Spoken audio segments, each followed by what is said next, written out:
பணித்துளிகள் பிப்ரவரி 7, 2026. இன்றைய தியானத்திற்கான தலைப்பு தேர்ந்தெடுக்கும் உரிமை. தியான வசனம் உபாகமம் 30:15. இதோ ஜீவனையும் நன்மையையும் மரணத்தையும் தீமையையும் இன்று உனக்கு முன்னே வைத்தேன். 2 சகோதரர்கள் ஒரு மிகப்பெரிய வாக்குவாதத்தில் ஈடுபட்டிருந்தார்கள். அந்த வாக்குவாதம் என்னவென்றால், மூத்த மகன் தன்னுடைய தகப்பனார் மிகவும் ஞானமானவர், எனவே அவர் சொல்லக்கூடிய அனைத்தையும் நாம் செய்ய வேண்டும் என கூறினார். இளையவனோ அப்படியல்ல, நானும் அதற்கு இணையான ஞானத்தை உடையவன், எனவே அவர் சொல்லுவதில் எனக்கு சரி என தோன்றுவதை மட்டுமே தான் நான் செய்வேன் என கூறினான். வாக்குவாதம் அதிகமாகிக் கொண்டே இருந்தது. இளையவன், அப்படியென்றால் நாம் ஒரு போட்டி வைத்துக் கொள்வோமா? அப்பா என்னை விட ஞானமானவர் இல்லை என்பதை நான் உனக்கு நிரூபித்தால் நான் சொல்லுவதை நீ ஏற்றுக்கொள்வாயா என கேட்டான். அதற்கு மூத்தவன் ஒப்புக்கொண்டான். அதன்படி மூத்தவனை அழைத்து கொண்டு அடுத்த நாளில் தன் தந்தையிடத்திற்கு சென்றான். அவன் கையில் ஒரு சிறிய பறவையை வைத்திருந்தான். தன்னுடைய 2 கரங்களுக்குள்ளாக அந்த பறவையை வைத்து கையை மூடி இருந்தான்.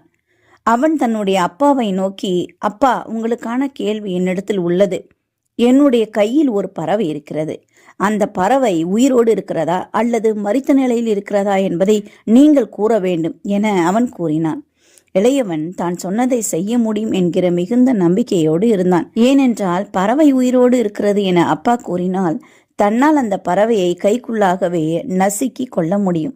எனவே பறவை மரித்த நிலையில் இருக்கிறது என காட்டலாம். ஒருவேளை மரித்த நிலையில் இருக்கிறது என கூறினால் கைக்குள்ளாகவே இருக்கக்கூடிய அந்த பறவையை ஒன்றும் செய்யாமல் உயிரோடு இருக்கிறது என காட்டலாம். எப்படி இருந்தாலும் தன் சகோதரனுக்கு அப்பா தன்னை விட ஞானமானவர் இல்லை என நிரூபிக்க முடியும் என நம்பினார்.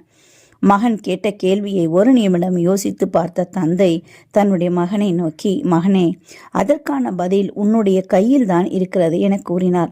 நாமும் நம்முடைய பரலோக பிதாவினிடத்தில் அவரால் பதில் கூறவே முடியாது என நினைக்கக்கூடிய கேள்விகளோடு வருகிறோம்.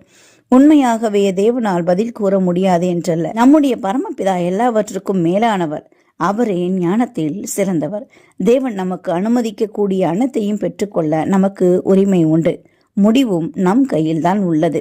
அவர் ஞானத்தில் சிறந்தவர் என்பதை அறிந்து கொள்ள அநேக இடத்தில் புதிய ஏற்பாட்டில் பரிசேயர்களும் சதிசேயர்களும் வந்து இயேசுவினிடத்தில் அநேக கேள்விகளை கேட்கிறார்கள். ஆனால் அதற்கு எவ்வளவு சாதுரியமாக ஞானமாக அவர் பதிலளித்தார் என்பதை பார்த்தாலே போதும் நம் பரமபிதா எவ்வளவு ஞானம் உள்ளவர் என்பதை நாம் புரிந்து கொள்ளலாம். நமக்கு ஞானம் வேண்டுமானால் ஞானத்தில் குறைவுள்ளவன் தேவனிடத்தில் கேட்க கடவன், அப்பொழுது பெற்றுக்கொள்வான் என்று வேதம் சொல்லுகிறது.